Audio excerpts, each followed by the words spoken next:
എന്റെ അടിമുടി നിറഞ്ഞപ്പോ നെഞ്ചിലൊരു പുല്ലേ പുല്ലേ. നീ എപ്പ ഇതിന്റെ കയറി? ഞാൻ എപ്പോഴേ കയറി. ഫോൺ അടിക്കുന്നു, നീ പോയി എടുക്ക്. നീ പോയി എടുക്ക്, ഞാനൊന്നും ഇട്ടിട്ടില്ല. ഞാനും ഇട്ടിട്ടില്ലെന്ന്. അങ്ങനെ നിനക്ക് പോയി എടുത്തൂടെ? എന്നാ അവിടെ കിടന്നടിക്കും. അവിടെ കിടന്നടിക്കട്ടെ. പക്ഷെ അടിയുടെ താളം കേട്ടിട്ട് അഖിലയാണോന്നൊരു സംശയം. ആണോ? ഈ കഴുത എവിടെ പോയി കിടക്കുന്നു? സുഗന്ധം. ഹലോ, നീ അവിടെ എന്തെടുക്കുക? ചെവി കേട്ടൂടെ നിനക്ക്? അപ്പൊ മനസ്സാറായിരുന്നോ? എന്താ സാർ? നീ വേഗം അഖിലയുടെ മുറിയിലോട്ട് ചെല്ല്. എന്തിനാ സാർ? ഇട രഞ്ജു ആ പണ്ടാരക്കാരൻ ബാലുവും കൂടെ വന്നിട്ടുണ്ട്. അവക്കിപ്പൊ നിന്നെ അഖിലെ ഒരുമിച്ച് കാണണമെന്ന്. നിന്നെ അവിടെ കണ്ടില്ലെങ്കിൽ ആ കൂടെ കുഴപ്പമാവും. പെട്ടെന്ന് കൂടെ ചെല്ല്. അല്ല സാർ, അങ്ങനെ പെട്ടെന്ന് പോകാൻ പറ്റിയ അവസ്ഥയിലല്ല ഞാനിപ്പോ. അതൊന്നും എനിക്ക് കേൾക്കണ്ട. ഏതവസ്ഥയിലായാലും ഇപ്പൊ ചെല്ലണം. വേഗം. ശരി സാർ. ജീവ, അവള് മുറിയിലേക്ക് ചെല്ലാൻ പറഞ്ഞു അല്ലേ? അതേ പറഞ്ഞു. കൂട്ടിന് ഞാനും വേണോ? വേണോന്നോ? തീർച്ചയായും വേണം. പിന്നെ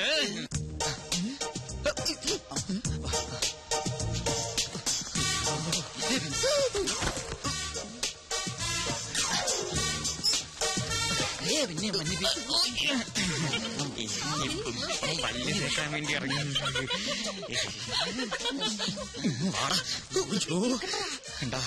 വേറെ മാനം കാപ്പത് കണ്ടാ?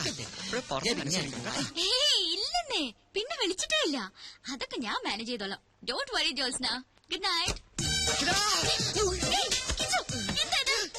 ഈ വേഷത്തില് കുളിച്ചോണ്ടിരിക്കുമ്പോ പെട്ടെന്ന് വരാൻ പറഞ്ഞു. പുറത്തു പോയില്ലെങ്കിൽ ഞാൻ ബഹളം ഉണ്ടാക്കും. പുറത്തു പോയാൽ ബഹളമാകും. ഞാൻ മനസ്സാറിനെ വിളിക്കും കേട്ടോ. അയ്യോ, മനസ്സാറ് പറഞ്ഞിട്ടോ? മനസ്സാറ് പറഞ്ഞിട്ടോ? അതായത് രഞ്ജി ചേച്ചി വന്നിട്ടുണ്ടെന്നും വേഗം അങ്ങോട്ട് ചെല്ലാനും മനസ്സാറ് പറഞ്ഞു. അങ്ങോട്ട് ചെല്ലാൻ പറഞ്ഞാൽ അങ്ങോട്ടല്ലേ ചെല്ലണ്ടേ? അയ്യോ, അങ്ങോട്ടെന്ന് പറഞ്ഞാ അങ്ങോട്ടല്ല, ഈ ഇങ്ങോട്ട്. ഇങ്ങോട്ടോ? അതായത് രഞ്ജി ചേച്ചി വന്നിട്ടുണ്ടെന്നും വേഗം അഖിലയുടെ മുറിയിലേക്കും ചെല്ലാൻ മനസ്സാറ് പറഞ്ഞു. അവരിപ്പോ നമ്മളെ കാണാൻ ഇങ്ങോട്ട് വരും. നമ്മളെ കാണാൻ വെളിയിൽ. അപ്പൊ ഞാൻ വേണ്ടേ? കിച്ചു, കൗവൽ അഴിയാതെ സൂക്ഷിക്കണേ. അത് ഞാൻ നോക്കണം.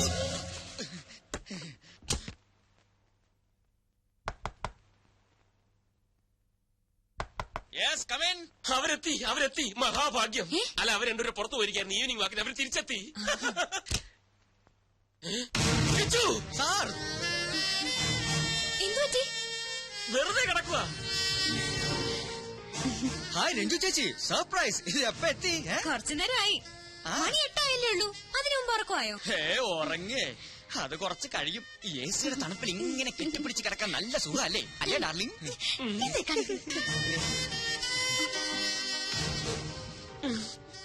ശരി, എന്നാ ഞങ്ങൾ കട്ടുറുമ്പുകളാവുന്നില്ല. എന്റെ വക ഒരു സമ്മാനം. എന്താ ചേച്ചി അത്? എഴുന്നേറ്റ് നോക്ക്. പിന്നല്ലാതെ അങ്ങനെ എഴുന്നേറ്റ് വരാൻ പറ്റിയൊരു അവസ്ഥയിലല്ല ഇപ്പൊ. അതാ.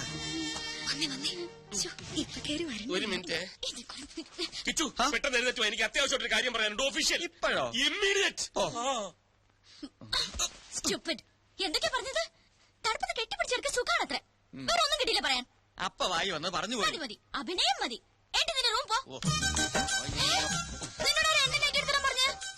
ഓ, അതും എന്റെ നേരല്ലേ? ഇയാളല്ലേ പറഞ്ഞ എനിക്ക് നാണമില്ല ഡ്രസ് മാറാൻ. ഞാൻ മാറി, അത്ര തന്നെ. ഇനിയിപ്പോ വേണം ഊരി തരാം.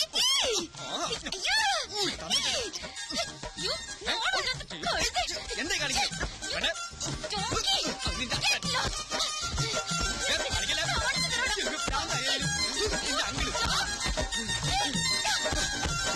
കഴിഞ്ഞ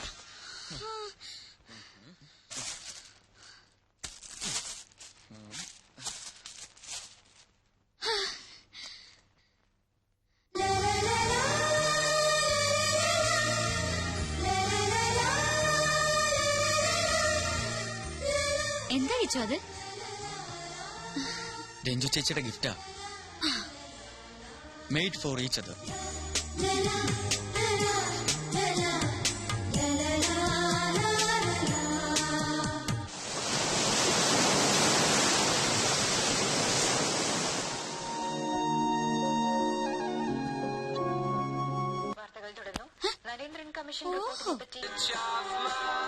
കിച്ചു, എനിക്ക് ദേഷ്യം വരുന്നുണ്ട്.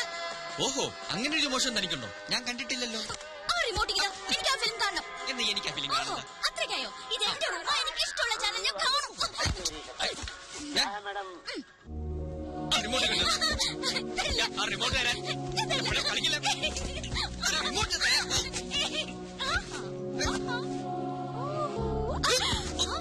ഓഹോ, സേഫ് ലോക്കറിൽ ഒളിപ്പിച്ച. സാരമില്ല, വഴിയുണ്ട്. ഞാൻ കാണിച്ചു തരാടി. Kichu please I beg you. നല്ലൊരു സിനിമയാ, ഞാനൊന്ന് കണ്ടോട്ടെ. അങ്ങനെ സോഫ്റ്റ് ആയിട്ട് പറ. എന്നാ കണ്ടോ മാതാമയുടെ ഒരു ഇംഗ്ലീഷ് പടം. സൗണ്ട് ഇല്ലല്ലോ. നാശം, ഒരു പൊട്ട ടിവി. അത് ടിവിയുടെ കുഴപ്പമൊന്നുമല്ല, ടെലികാസ്റ്റിംഗിന്റെ. അയ്യോ, എനിക്ക് ഡയലോഗ് കേൾക്കണം. അത്രേ ഉള്ളൂ, അത് ഞാൻ പറഞ്ഞുതരാം. എനിക്ക് ഡയലോഗ് കാണാതറിയാം. ഈ പടം ഞാൻ 10 പ്രാവശ്യം കണ്ടതാ. ഞാനും കണ്ടിട്ടുള്ളതാ.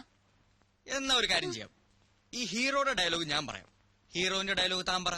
ഓക്കെ ഓക്കെ, ഞാൻ റെഡി. ഒരു നിഴൽ പോലെ നിന്റെ പിന്നാലെ എപ്പോഴും ഞാനുണ്ടായിരുന്നു. എന്നിട്ടും നിന്റെ മനസ്സ് പഠിക്കാൻ എനിക്കിനിയും കഴിഞ്ഞിട്ടില്ല. എന്നിൽ നിന്നും നീ അകലുകയാണോ അതോ അടുക്കുകയാണോ? എവിടെ നിന്നാണ് ഞാൻ അതിന് ഉത്തരം കണ്ടെത്തേണ്ടത്? നിന്റെ മനസ്സിൽ എന്താണെന്ന് എനിക്കറിയാം.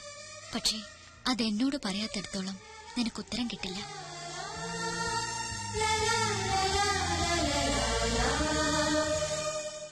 ആഞ്ഞടിക്കുന്ന തിരമാല പോലെയാണ് എന്റെ മനസ്സിപ്പോൾ. ആഗ്രഹിക്കുന്ന സ്വർഗതീരത്താണ് ഞാൻ. കൊതിക്കുകയാണത്. രഞ്ജു, എന്താ നീ കാണിക്കുന്നത്? പതുക്കെ, കപ്പിൾസ് നല്ല റൊമാൻറ്റിക് മൂഡില. കേട്ടു നോക്കി. മറ്റൊരാൾക്ക് സമ്മാനിച്ച അനുരാഗത്തെ മോഹിക്കുന്നത് തെറ്റാണെന്ന് മനസ്സ് പറയുന്നുണ്ടെങ്കിലും പിന്മാറാനാവുന്നില്ല. എന്റെ പ്രേമത്തിന്റെ പനിനീർ പൂക്കൾ ഈ അവസരങ്ങളിൽ ഞാൻ വർഷിച്ചോട്ടെ. എന്താ ഇത്? നന്ദി കെട്ടവൻ, ചതിയൻ, കാണിച്ചു കൊടുക്കാൻ ഞാൻ. എന്താ ഇത്? പിന്നല്ലാതെ ഇതൊക്കെ വീട്ടിൽ പോയി ചെയ്യേണ്ട കാര്യങ്ങളല്ലേ. വൃത്തികെട്ടവൻ. എന്താ ഇവിടെ? എന്താ സാർ? ഒന്നുമില്ല. എന്താ ഇവിടെ വർത്താനം കേട്ടത്? ചില വൃത്തികെട്ട സൗണ്ടുകളൊന്നും. അതോ, ടിവിയില് സൗണ്ട് വർക്ക് ചെയ്യുന്നില്ല, അപ്പൊ ഞങ്ങൾ ഇവിടെ ഡബ് ചെയ്ത് ഇങ്ങനെ കളിക്കുകയായിരുന്നു. ടിവിയിലായിരുന്നു? അതെ. ഓക്കെ ഓക്കെ, പോയി. അറിയില്ല അറിയില്ല അറിയില്ല, എന്ത് ചോദിച്ചാലും അറിയില്ല നിനക്ക്. പിന്നെ എന്തറിയാം? ബാലുവേട്ടൻ എന്തായി പറയുന്നേ? എനിക്കൊന്നും മനസ്സിലാവുന്നില്ല. മനസ്സിലാവില്ല, അതാ നിന്റെ കുഴപ്പം. നിന്നോട് പറയാതില്ല അവൻ ഈ ട്രിപ്പ് പ്ലാൻ ചെയ്തത്. എന്തിനാ? നീ ഒന്നും അറിയാതിരിക്കാൻ. എന്തറിയാതിരിക്കാൻ? ഓ, ഇങ്ങനെ ഒരു മണ്ടി. രഞ്ജു, പല തവണ ഞാൻ നിന്നോട് പറഞ്ഞിട്ടില്ലേ അവന്റേതൊരു വഴിവിട്ട പോക്കാണെന്ന്. ഈ പോണ്ടിച്ചേരിയിൽ വെച്ച് അവന്റെ കള്ളക്കളി ഞാൻ വെളിച്ചത്താക്കും. ഞാൻ ചിലതൊക്കെ പ്ലാൻ ചെയ്തിട്ടുണ്ട്. പക്ഷെ നീ എന്റെ കൂടെ നിൽക്കണം, ഞാനെല്ലാം പക്കാക്കി തരാം. ഛേ, ഈ വല്യച്ഛൻ ഇതുവരെ വന്നില്ലല്ലോ.